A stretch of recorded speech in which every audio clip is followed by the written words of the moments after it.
들어가기 전에 모든 불교의 설법이나 법문이나 뭐 그런 행사를 진행할 때 잠시 입정해가지고 잠시 마음을 고요히 하는 시간을 가져요. 그걸 입정이라고 그래요. 들어갈 입자, 그 고요할 정자는 아니지만 한문으로는 결정한다 할 때 그 정자를 써요. 결정한다 할 때 그 정자인데 우리 그 불교에서는 그 정자를 참선할 정자가 되는 거예요. 선정할 때. 선정과 지혜를 육바라밀에서 보시, 지계, 인욕, 정진, 선정, 지혜 그럴 때 선정할 때 참선 얘기 들어봤죠? 그냥 쉬운 말로 참선정이라고는 글은 없지만 그냥 참선할 정자로 이해하셔도 돼요. 잠시 한 1분이든 10분이든 잠시 마음을 고요히 이제 가라앉히는 그런 걸 입정이라 그러고 다시 죽비를 치면 입정의 반대니까 출정이라 합니다. 나갈 출자 외출할 때 그러면 자기 눈 시선은 자기 이제 한 1m나 이렇게 앞을 원칙적으로 어떤 명상센터에 가거나 명상을 처음에 시작하면 자기 코끝을 바라보라 하고 어깨심을 다 빼고 지금 여러분 의자에 앉아 있다면은 바르게 앉으셔가지고 어깨를 한번 이렇게 올려봐요. 툭 떨어뜨려요. 한 번 더. 또 그럼 긴장이 풀어지고 그런 상태에 자기 나름대로 이제 몸을 좀 푸는 거죠. 그래서 긴장을 푸고 허리를 한번 숙여보세요. 이렇게 숙였다가 그대로 펴시는 거예요. 그대로 허리를 반드시 펴고 턱을 이렇게 쳐들지 않고 턱을 당긴다고 그러죠.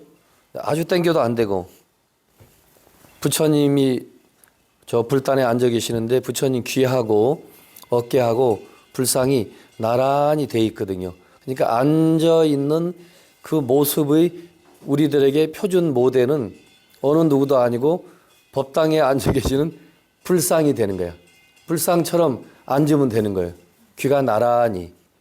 그리고 손처리는 현재는 그냥 자유롭게 무릎 위에 놓으시던 왼손을 오른손에 얹어서 양 엄지를 이렇게 붙여서 배꼽 아래 이렇게 갖다 붙이는 건데 뭐 처음에는 그게 불편하면 안 하시고 손은 자유롭게 놓으시면 되죠. 그리고 숨을 깊이 들이마시고 내쉬는데 아마 한 들이마시는 시간 7초 정도 천천히 마시면 그 아랫배 힘을 주고 또 내쉬면 배가 쑥 들어갑니다. 코로 마시고 코로 내쉬는데 7초, 14초 정도가 지나갑니다.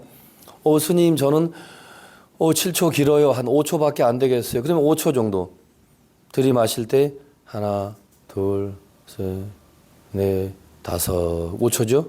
또 쭉 내쉬는 겁니다.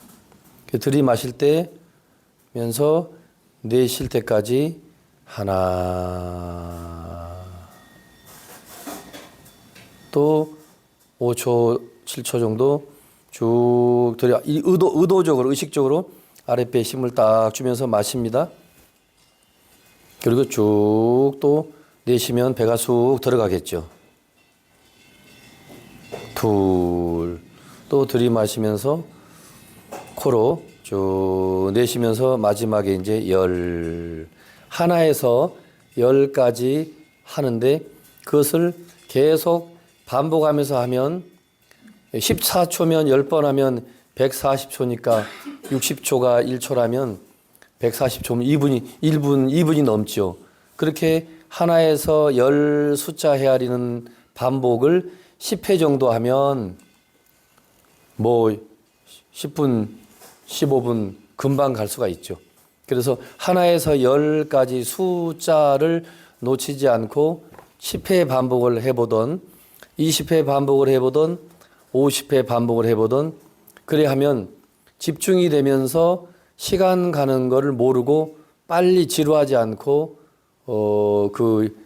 마음 집중이 되는 거죠. 이런 기초적인 숨을 들이마시는 것을 흡연할 때 내쉬는 것을 배틀호 호 그러거든요. 근데 흡호 이렇게 안 하고 한문에서 호흡 그럽니다. 호 내쉬고 흡 담배를 들이마시듯이 흡연 들이마시잖아요. 그 흡호인데 이제 호흡 그러죠. 그 호흡을 놓치지 않고 10가지 숫자를 놓치지 않고 하면서 다시 11, 12를 하면 안 돼요. 무조건 처음 원위치. 또 하고 싶으면 하나서부터 다시 10가지 반복하는 거예요. 우리는 지금 하나에서 10가지만 합니다. 들이마시고 내쉬면서 하나 하다 보면 저 밖에 풍경 소리가 방금처럼 들려요. 들리는 소리는 그냥 그대로 두는 거죠. 둘을 해야 되는데 숨을 들이마시고 둘 해야 되는데 둘을 안 하고 갑자기 풍경 소리, 새 소리, 옆에 사람이 부실거리는 소리가 나니까 그쪽에 그냥 마음을 한순간 눈 깜짝할 사이에 우리가 뺏기는 거죠. 저쪽 지금 합창단에 오늘부터 이제 연습하거든요. 저런 소리가 들려도 아무 상관없이 내가 호흡에 집중하면서 하나에서 10가지 집중할 때 놓치지 않아야지라는 생각만 하면 둘 하고 또 들이마시고 셋을 하는데 저런 풍경 소리, 합창단 소리가 들려와도 전혀 거기에 우리가 끌려가지 않아요. 셋을 해야 되고 넷을 또 집중해야 되고 마지막에 10 해야 되니까 그 집중한다는 생각만 하면 다른 소리가 들리는 데에 내가 흔들리거나 끌려가지 않는다. 다만 저런 소리가 들려서 집중이 안 돼요라고 가끔 하는데 그럴 필요는 없어요. 그냥 소리가 들리는 걸 무시를 하고 집중을 이제 한번 하면 됩니다. 자, 그런 의미에서 하나에서 10가지만 하는데 눈 시선은 자기 앞쪽에 눈을 감고 해도 처음에는 무방해요. 저는 눈을 뜨고 하니까 안 됩니다. 눈을 감고 들이마시고 내쉬면서 하나. 눈을 뜨고 하시는 분은 자기 한 1m나 또는 뭐 50cm 정도를 이렇게 바라보시면서 하시는 겁니다. 자, 해봅니다.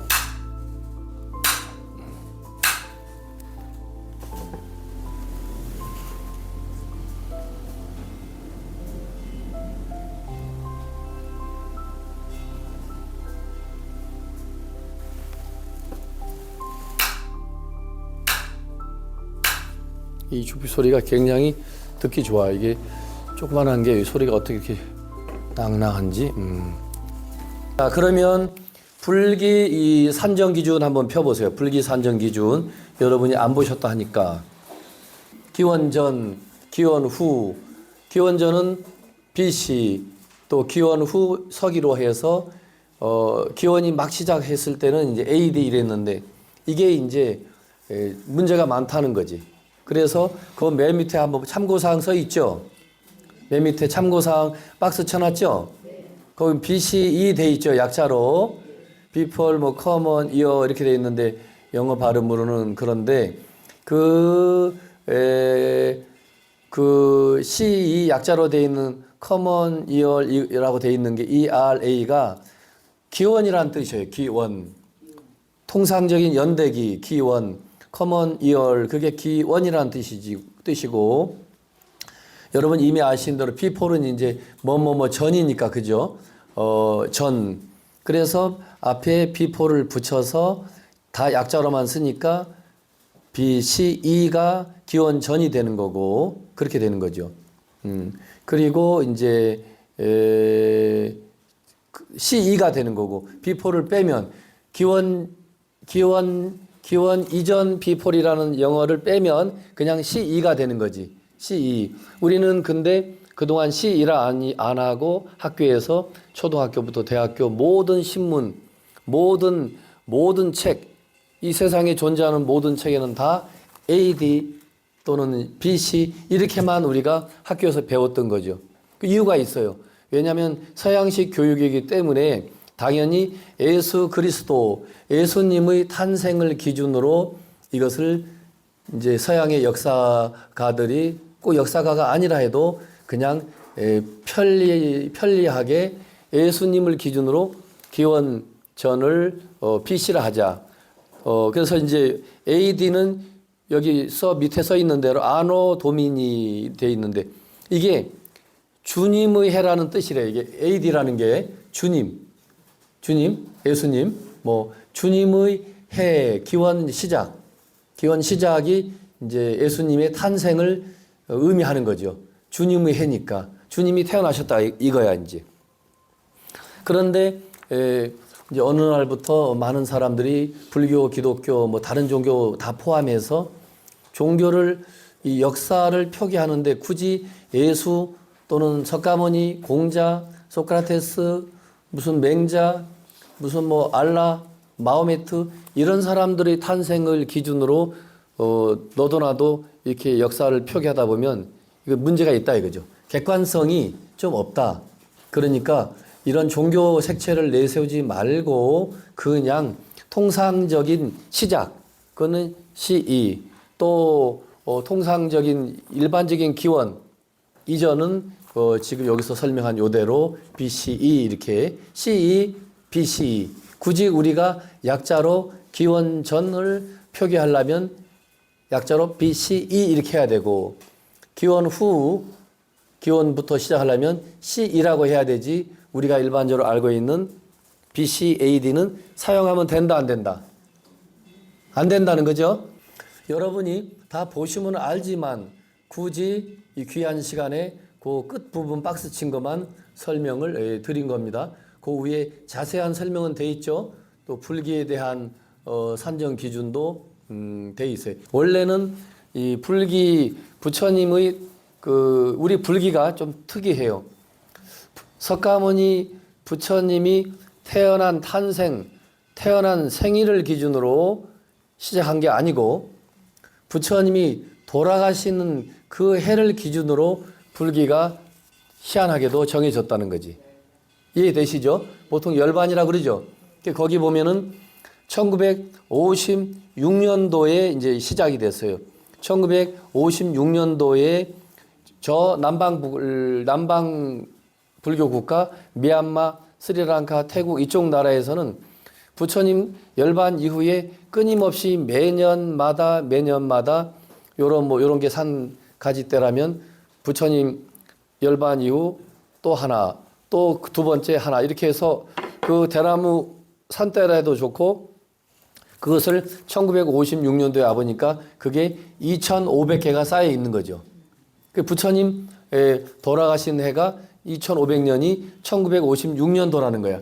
근데 상식적으로 중국이나 이 동아시아, 특히 중국, 한국, 일본 쪽에서는 불기 역사가 3000년이 넘어요. 그래서 이 통도사나 이 천년 고찰들 옛날 비명이나 모든 기록을 보면 지금 불기가 3000년이 벌써 넘었어요. 그래서 왜 이렇게 벌어지느냐? 부처님이 31세에 깨달아가지고 소위 진리를 깨쳐서 80세에 돌아가셨다. 그러면 49년 동안 설법 한개 돼요. 19에 출가해서 6년, 12년 수행을 해가지고 31세에 소위 성불, 깨달음을 성취해서 80세에 열반하셨다. 80에 열반 돌아가셨다는 것은 지금 세계 공통으로 되어 있는 29세 출가설, 35세 도를 깨쳤다, 이뤘다. 80세에 열반, 그 80세 열반 소위 부처님이 돌아가셨다. 그 열반하신 80세는 남방불교나 북방불교나 똑같아요. 다만 출가한 그 나이를 북방불교에서는 19세설을 받아들인 거예요. 19세설을 받아들이고 6년 설산수도가 아니고 12년, 6년 더블로 12년을 수행해서 31세에 성도한 걸로 돼 있다 이거죠. 그 49년 설법. 그러다가 우리나라나 일본이나 중국의 스님들이 태국의 이 나라에 가서 1956년도에 세계 불교도 대회를 했어요.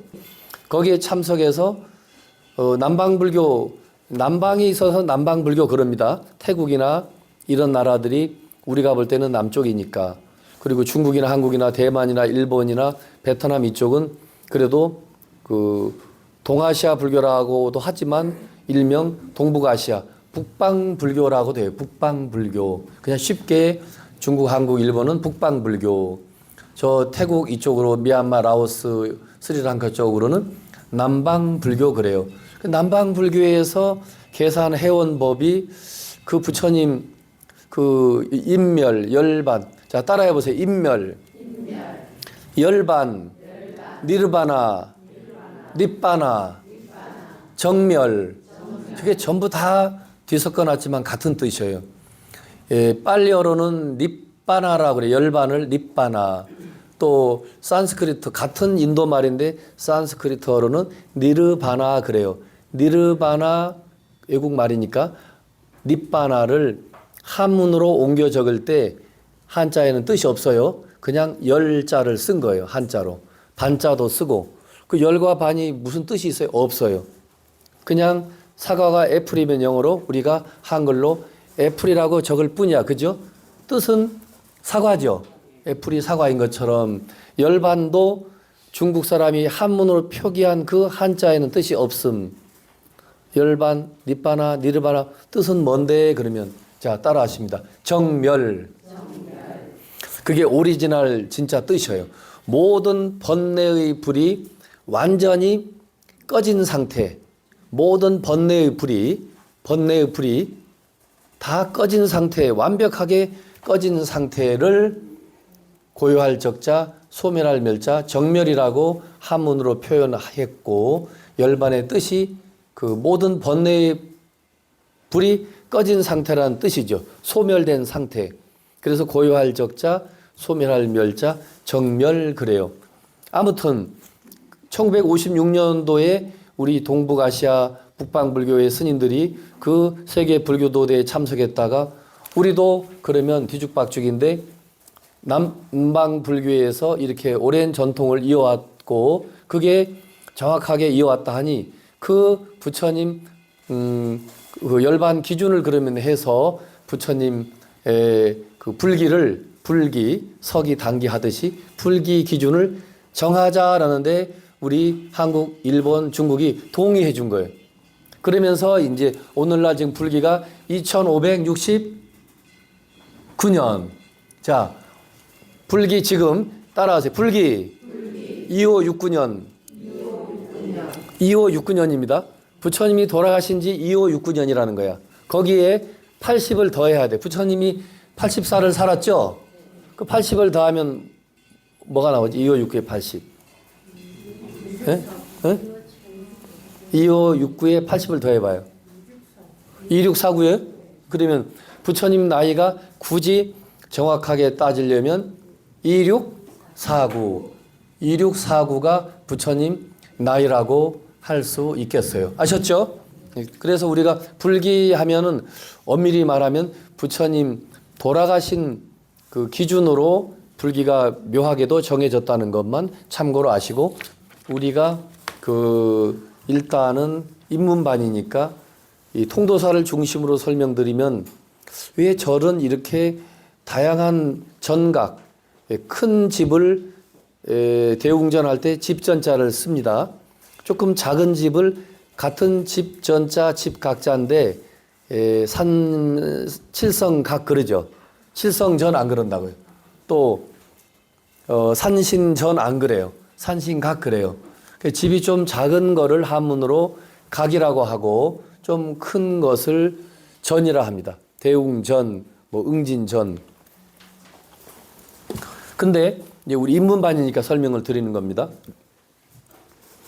모든 사찰의 그 건물을 일명 불교 용어로는 가람이라고 그래요. 한번 따라하세요. 가람. 가람이 뭐 집이라는 뜻도 되고 건물이라는 뜻도 됩니다. 어떤 절에 갔더니 가람 불사를 참 잘해놨어 이렇게 표현하기도 하고 또 글 쓰는 시인들이 야, 그 가람은 참으로 뭐 아름답다 할 때 절이 아름답다. 라고 안 하고 가람이 아름답다 이런 표현도 많이 합니다. 또 비슷한 말로 도량이라는 말도 많이 쓰죠. 그죠? 도량. 근데 한자로는 태권도 도장 할 때처럼 원래 장자입니다. 도장. 태권도장입니다. 근데 우리 절에서는 장으로 읽지 않고 그 량으로 읽어요. 도량. 한자가 그렇게 읽은 한자들이 꽤 많이 돼요. 모든 사찰의 그 가람 배치도, 그 건물 배치도는 부처님의 어떤 그 좀 대승불교권에서 말하면 인문반이 대승불교, 소승불교 나중에 나오겠지만 대승불교권에서 보통 표현하는 최고의 경전을 자 따라해 보실래요? 화엄경, 대방광불 화엄경, 대방광불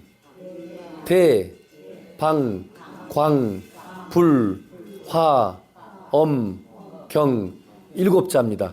줄여서 그냥 화엄경 그래요. 화엄경. 통도사는 해마다 음력 11월 1일부터 한 달 동안 화엄경을 가지고 수많은 스님들이 매일 한 분씩 돌아가면서 화엄경 내용이 엄청 많으니까 굳이 이런 책으로 말하면 그 80권이니까. 근데 이제 이런 책으로 하면 그렇게는 안 되겠죠. 옛날 한문 목판본으로 찍어서 한문 원문으로 큰 글씨로 찍어낸 그 목판본 책으로는 80권이라고 그래요. 80권이고 내용은 쉬운 말로 39장으로 이루어져 있어요.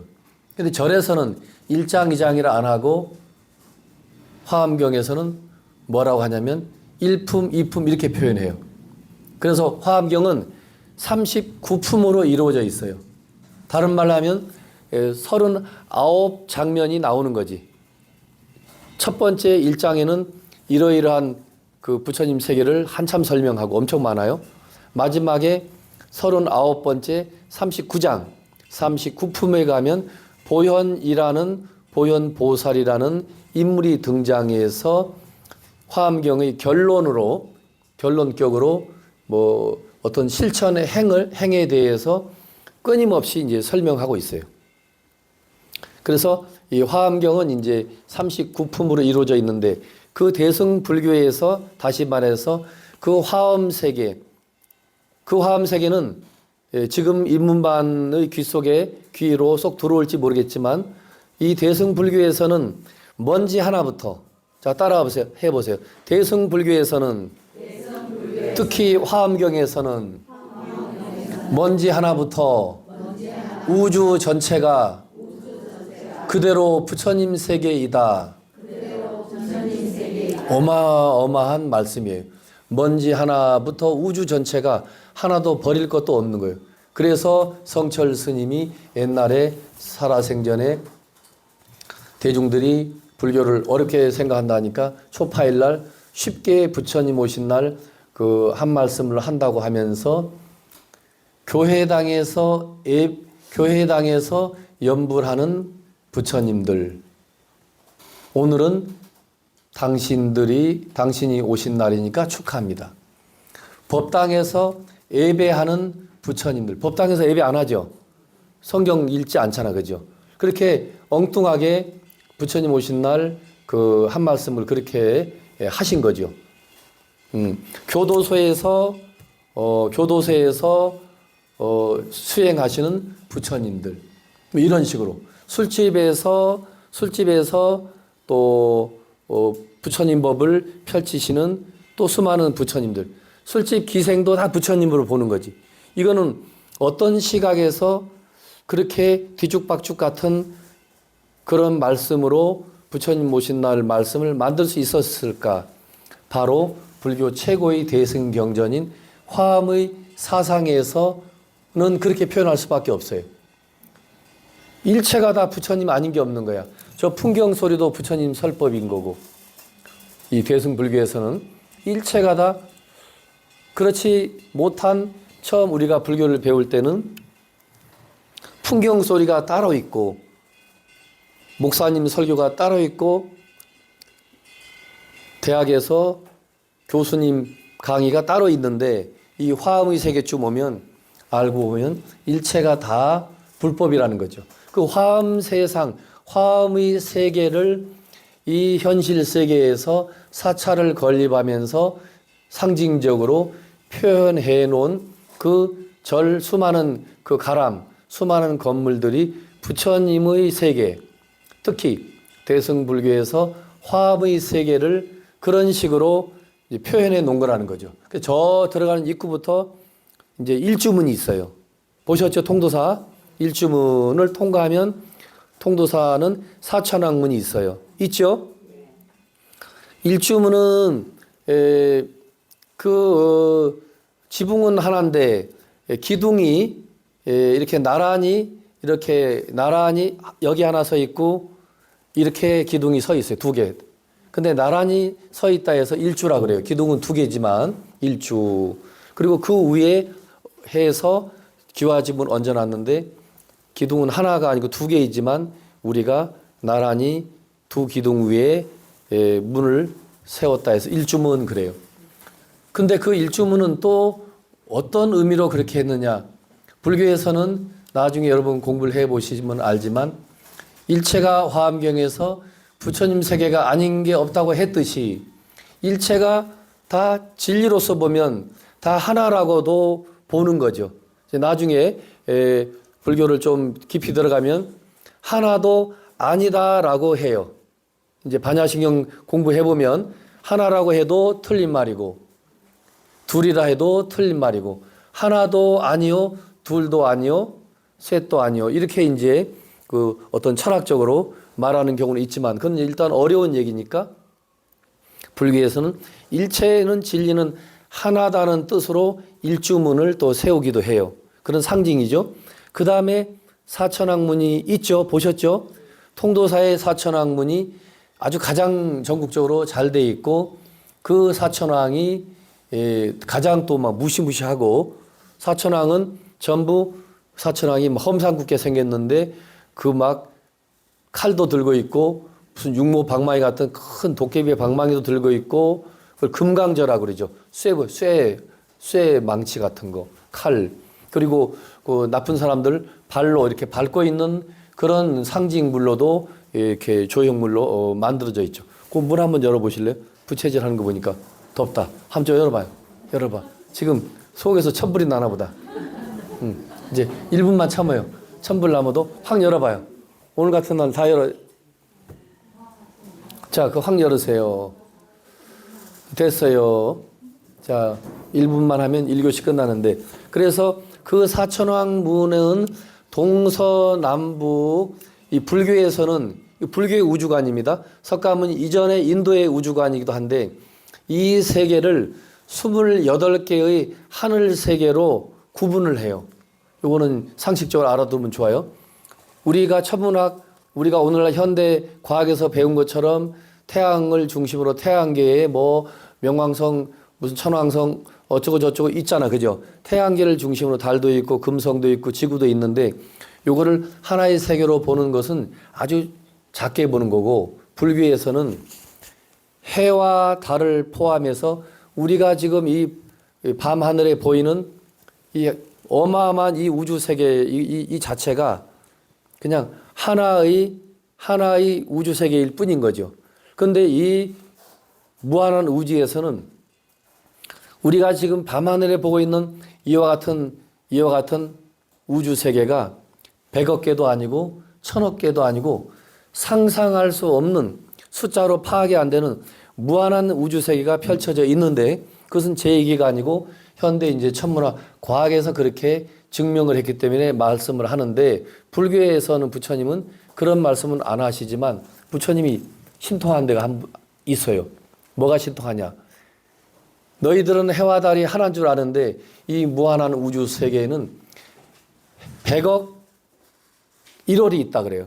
100억의 해가 있고 100억 개의 달이 있다 이거야. 이 무한한 우주에서는. 그런데 야, 저 무슨 소리야? 해는 하나고 달은 하나인데 어떻게 해가 10개도 아니고 100억 개가 있다 하고 달이 100억 개도 있다 할까? 오늘날 이제 이 21세기 이 천문학 과학이 발달하니까 그걸 다 그 기가 막힌 뭐 허블 망원경보다 더 좋은 망원경이 나와서 살펴보니까 지금 이 순간순간도 사람의 생명이 탄생하듯이 무한한 별들이 지금도 태어나고 있거든요. 근데 부처님은 그 과학자도 아닌데 그것을 이제 깊은 통찰을 통해서 그런 깨달음이 오셨던 거죠. 불교에서는 크게 자 따라하세요. 욕계 6천 요것만 하고 끝냅니다. 색계 18천 무색계 4천 그 6천 18천 하면 24개죠. 또 무색계 4천 하면은 28개입니다. 28개의 하늘 세계로 크게 구분해서 불교에서 우주 세계를 설명해요. 그 28개 하늘 세계 중에서도 나중에 그 도리천에는 특별히 또 따로 동서남북 이렇게 해가지고 그 본인은 빼고 그 4개를 더하면 32개인데 가운데 이 지구의 그것도 상징입니다. 이 지구의 가장 중심된 산을 인도 사람들은 수미산이라고 그랬어요. 실제 존재하는 산이 아니에요. 이 우주의 가장 중심에 가장 꼭대기 제일 높은 봉우리 꼭대기에 있는 마지막 하늘이 자 따라하세요. 도솔천 또는 다른 말로 도리천. 그 하늘까지 따로 하면 28개의 하늘과 플러스 5개를 내서 3천이 있다라고도 표현을 해요. 그렇게도 표현하고 또 다른 한 가지 설이 있어요. 자, 그냥 이렇게도 이해하셔야 돼요. 28개의 하늘 세계가 있다고 그랬죠.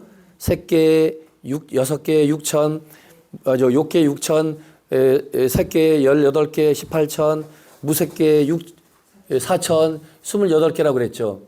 이 28개의 하늘 세계는 기본으로 있다 하고 그 수미산 꼭대기에 도리천이 있다면 그 도리천을 중심으로 4832 각각 그 사방팔방으로 또 그렇게 32개의 또 다른 하늘 세계를 거느린다 이거지.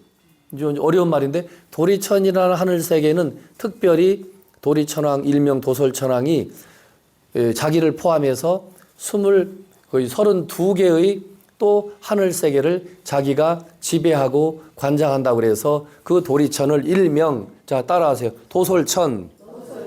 도리천.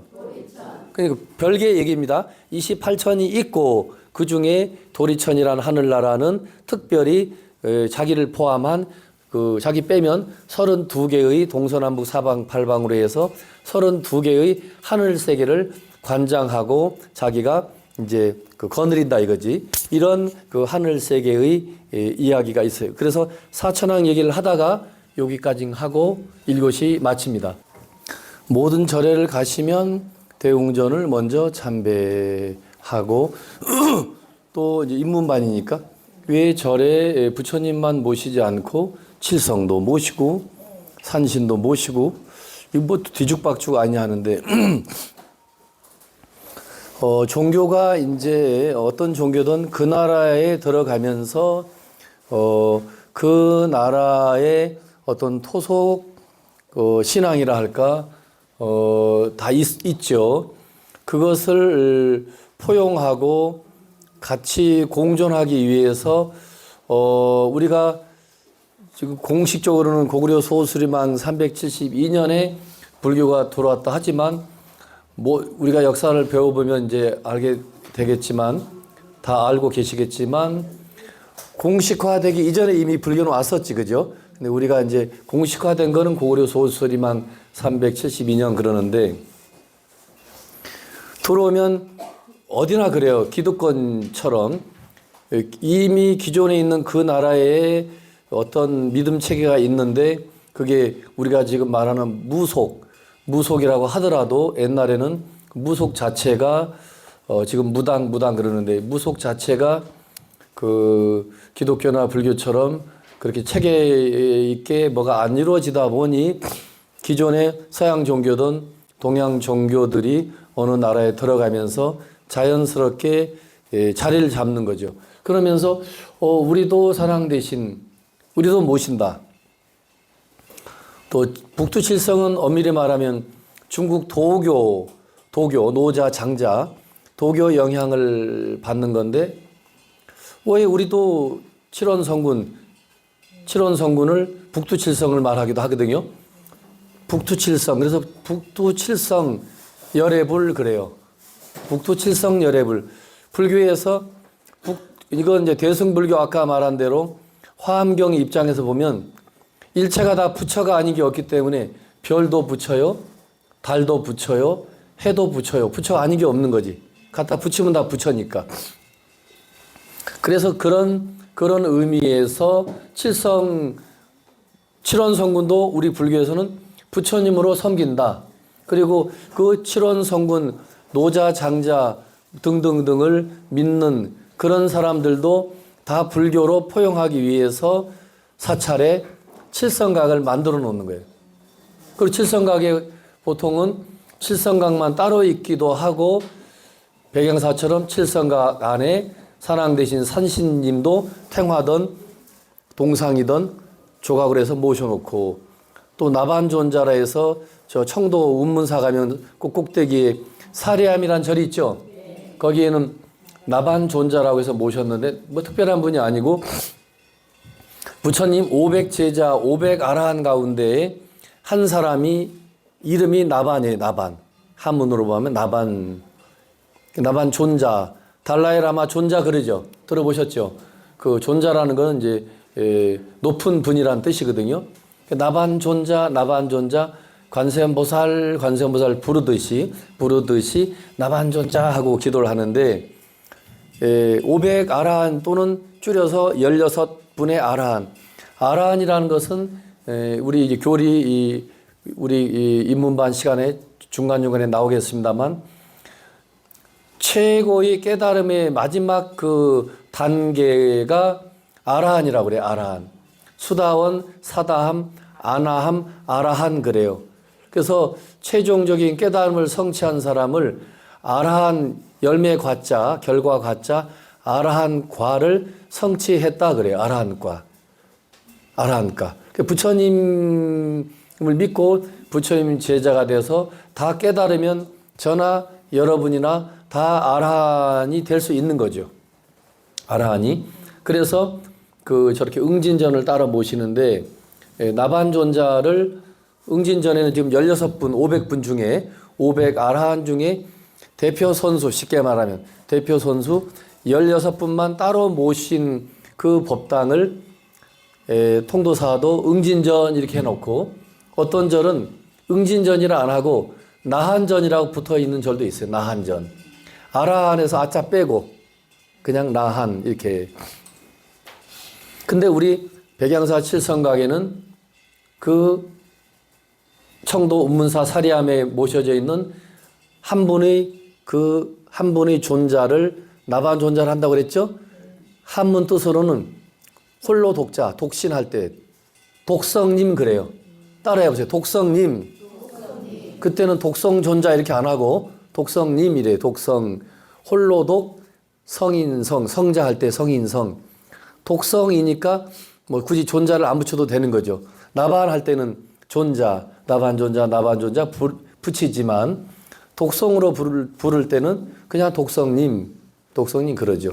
근데 우리 백양사 칠성각에는 독성님도 즉 나반존자도 저쪽 오른쪽 끝에 모셔져 있고 측면 문을 열고 왼쪽으로 들어가시면 바로 문 열고 들어가는 저하고 저 끝에 마주 보이는 사진 액자로 되어 있는 분은 이 절을 최초로 설립한 설립자. 절에서는 창건주라 그러죠. 창건주. 주인공 할 때 주. 그 신라 시대에 서기 932년 신라 경순왕 6년에 이 절을 지었으니까 그분이 연세가 지금 살았다면 어마무시한데 1000년이 넘었는데 아니 그분 그때 사진기가 있었나 없었잖아요. 불과 사진기가 19세기 1900년 1800년 그런 신라 시대에는 사진으로 안전해 오잖아요. 그림으로도 안전해 오는데 이 절을 그동안 이렇게 관리하고 운영하고 기도 수행 전법을 했던 스님들이 어떤 스님인지는 모르지만 상상 속에서 저 나반존자, 아니, 나반존자란다. 저 백양조사를, 저 스님 이름이, 여기 절 이름이 백양사죠. 그분이 백양 스님이에요.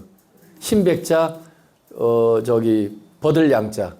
백양 스님인데, 백양 스님이라 해도 되고, 원효 스님 하듯이, 그냥 우리는 옛날 큰 스님이니까, 할아버지 조자를 써서 스승사자 백양조사 그래요.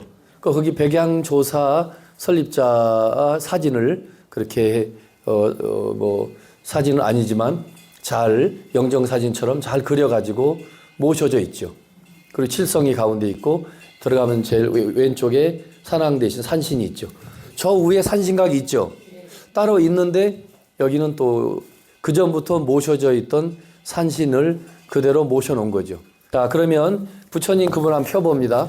우리가 불교대학 인문반, 제가 이게 부교재라 하지만 어떤 면에서는 이게 1년 동안 주 교재가 될 수도 있겠다는 겁니다. 자, 이제 35분이니까 오늘 그래도 두 번째 시간이니까 우리가 한번 서론을 펴보세요. 자, 서론 폈죠. 이 책은 삐아다시라는 스리랑카 스님인데 우리나라 같으면 가장 위대한 불교 학자를 할 수 있어요. 지금 돌아가셨을 겁니다. 삐아다시 스님, 그 스리랑카 스님인데 너무너무 이 책이 잘 됐어요. 그래서 우리 한국에 고해한 소리라는 이런 남방 불교의 수많은 책을 많이 번역하는 남방 불교 그 책을 번역하면서 이 부처님 그분이라는 이름으로 이제 이렇게 지금 여러분 앞에 있습니다. 서론 폈죠? 자, 한번 서론을 읽습니다. 자, 그러기 전에 자, 따라하십니다. 나모 따사 바가아또 아라핫또 삼마삼 붓다사. 그게 지금 그 영어로 표기되어 있는 게 그분 세존 응공 정등각자께 귀합니다 돼 있죠. 그게 라모 따사 바가또 아라또 삼마삼 붓다사. 이게 빨리어입니다. 빨리어. 인도 쪽 나라 말이죠. 빨리어. 요게 여기는 지금 간단하게 번역되어 있는데, 자, 제가 하는 걸로 다시 합니다. 요게 여러분 아까 나눠준 앞뒤 양면 A4 용지 제가 코팅해서 나눠줬죠? 거기 뒷면에 있는 건데, 자, 그거 안 보셔도 됩니다. 제가 다 외우니까 따라 하십니다. 나모 따사 바가또 아라핫또 삼마삼 붓다사. 이 세상에서 가장 존귀하시고 공양받아 마땅하시며 스스로 올바르게 깨달으신 그분 부처님께 귀합니다. 이 세상에서 가장 존귀하시고 공양받아 마땅하시며 스스로 올바르게 깨달으신 그분 부처님께 귀합니다. 그 내용이 지금 나무 따사바가 떠라 또 삼마삼 붓다사 요 글의 뜻이 원래 지금 따라하신 그건데, 이 책에서는 많이 줄여서 그분 세존 응공 정등 각자께 귀합니다. 아주 핵심만 찝어서 이렇게 옮겨놓은 겁니다. 그분 세존이라고 그랬죠. 자, 우리가 인문반이니까 세존은 무슨 뜻이냐면 인간 세상에서 가장 높으신 분이라는 뜻이에요. 세존. 석가세존 그러죠. 들어보셨죠? 자, 응공은 여러분 당연히 모르실 겁니다. 응당이 공양받아 마땅하신 분. 정말로 이 세상에서 훌륭하신 스승들이 많겠지만 우리 세존, 즉 부처님이야말로 우리들이 또 저희들이 올려드리는 음식물이든 무엇이든 당당하게 받아서 잡수실 만한 그만한 자격이 된다 이거야. 굉장한 얘기예요. 밥을 빌어먹고 얻어먹을 자격이 된다 이거지. 그 다음에 정등각자라는 것은 예, 자, 따라 하십니다. 완전 무결한 깨달은 성자. 그게 한문으로 정등각자입니다. 이게 이제 나중에 여러분 배우시겠지만 반야신경에도 나오는 아누다라 샴막샴보리, 인도말 아뇽다라 샴막샴보리라 하기도 하고 아욕이라 하기도 하고 아누라고도 합니다. 외국말이니까 어떤 게 맞는 말이야 뭐 굳이 따질 건 없어요. 그 듣기에 따라서 아누다라 샴막샴 아녹다라 샴막샴보리 아누다라 샴막샴보디 또는 아누다라 샴막샴보디 그래요. 근데 보디인데 이제 우리는 보리라고 읽지요. 그래서 무상 정등 정각 무상 이때는 윗상자입니다. 없을무 이보다 석가모니보다 더 높은 깨달음을 얻은 사람은 없다는 거야. 정등 바를 정 평등 이보다 더 바르게 평등하게 깨친 자가 없다. 정각 이보다 더 온전하게 완벽하게 깨치신 분이 없다 해서 무상 정등 정각 6글자로 아누다라 샴막샴보리를 한문으로는 번역한다 이거죠. 근데 여기서는 그냥 다 탈락 빼버리고 여러분들 쉽게 가르쳐 주기 위해서 그분 세존께 그분 세존 자 저를 따라 하세요. 그분 세존께 귀의합니다. 그분 부처님께 귀의합니다. 그분 은공께 귀의합니다. 그분 정등각자께 귀의합니다. 그렇게 하나씩 하셔도 됩니다. 자, 서론 폈죠? 자, 지금부터 또박또박 한번 읽을 때까지 한번 읽어봅니다. 시작. 세월은 끊임없이 흘러가지만 부처님께서는 조금도 멀리 계시는 것 같지가 않다. 그분의 목소리는 지금도 우리 귓전에 속삭이듯 일러주고 있다. 삶의 투쟁에서 도망치지 말고 냉철한 눈으로 맞서라고. 그리하여 이 생에서 더 큰 향상과 성숙을 위한 기회를 찾으라고. 인격은 예나 다름없이 지금도 매우 값진 것이다. 부처님처럼 인류의 마음속에 깊은 감동을 주고 뇌리에 깊은 사상을 남겨 오늘날까지도 그를 생각하면 생기가 돌고 마음을 떨리게 하는 분이야말로 참으로 경이로운 인물임이 틀림없다. 여기까지. 자, 여기까지 읽으면서 가슴이 쿵쾅쿵쾅 뛰었어요? 뛴 사람 없죠? 예, 전부 감정이 메말라서 나도 진짜 가슴이 쿵쾅쿵쾅 뛴다. 와, 진짜 이 3000년이 다 돼가는데도 이분이 이 인류에 이렇게 위대한 스승이구나. 또 이분의 가르침을 내가 이제 불교대학 백양사 불교대학 인문반에 등록을 해서 야, 이분의 그 부처님의 그 일생을 또 이렇게 생애를 배우게 되다니 와 하고 이렇게 가슴이 좀 뛰어야 되는데 이 도대체가 좀 있으면 뜁니다. 다음에 이제 읽으면 뜁니다. 또 그 다음 분에 읽습니다. 시작. 불교는 인도의 바라나시 녹야원에서 탄생하였다. 처음에는 겨우 5 제자와 더불어 시작됐지만 수많은 나라로 전파되었고 오늘날에는 6억이 넘는 인류가 신봉하는 세계 종교가 되었다. 이렇듯 장족의 발전을 이룰 수 있었던 것은 불교가 본래 지니고 있는 가치와 합리적 정신에 호소하는 설득력 때문이다.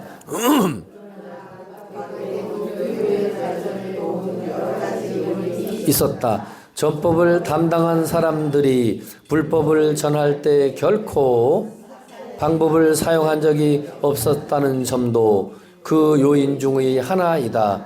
그들이 사용한 유일한 무기는 바로 보편적인 사랑과 연민이었다. 또 다른 나라에 전파되는 과정에서 기존의 신앙을 깨뜨리지 않고 평화롭게 전해졌다는 점 역시 한 요인이라 할 수 있다. 종교에서 유래가 드문 대대적 전법을 하면서도 무력이나 강제적 수법, 그 밖에 어떤 비난받을 방법도 쓴 적이 없었던 것이다. 불교도들이 강제로 개종을 종료한 적은 없었다. 그런 일은 부처님이나 그 제자들이 무척 못마땅하게 여겼다. 불교가 다른 종교를 헐뜯는 일은 일찍이 없었다.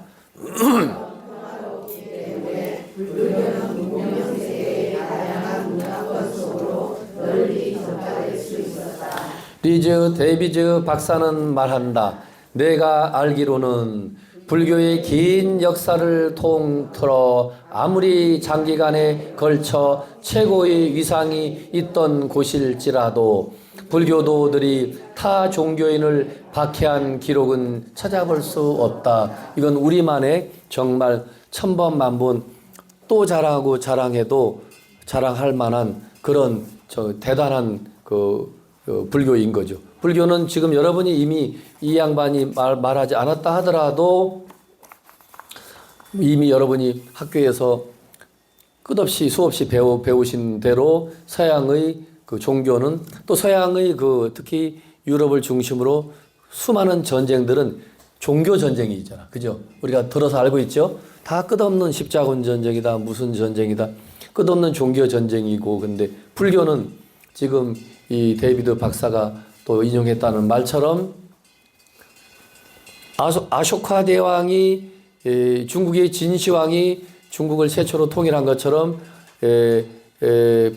부처님 돌아가시고 한 300년쯤 후에 태어난 사람이 아쇼카 왕인데 이 사람이 정말 피비린 나도록 전쟁을 해서 인도를 통일을 어느 정도 해놓고 그때부터 갑자기 사람이 돌변해서 이제 평화주의자가 됐어요. 그럴 수 있겠죠. 이제 전쟁이 싫죠. 그런데 거기에 정말로 평화를 인도 전역의 평화를 주장하면서 내세운 스승 또 경전이 부처님이고 불경이에요. 그리고 부처님 태어나신 곳 룸비니 최초의 설법한 곳 사르나트 최초로 설법한 곳 사르나트 또 부처님이 도를 이룬 보디가야 붓다가야 마지막에 돌아가신 곳 열반하신 곳 쿠시나가라 네 곳에 돌 석주를 세워가지고 오늘날 연구해 보니까 인도 옛날 말이니까 지금 사람들 인도 사람들이 못 읽어요. 옛날 고를 연구해 보니까 여기 인류의 위대한 스승 고타마 시타르타 석가모니가 태어난 곳, 최초 설법한 곳, 최초로 도를 이룬 곳, 마지막에 인류의 영원한 스승이 마지막 열반하신 곳 석주의 전부 지금 한 3,000년이 한 200년이 흘러가도 지워지지 않을 정도로 일부는 마모가 됐죠. 그렇게 하신 양반이 이 아쇼카 대왕인데 그 양반뿐만 아니라 지금까지도 스리랑카로 미얀마로 태국으로 라오스로 미얀마가 옛날 버마죠. 버마.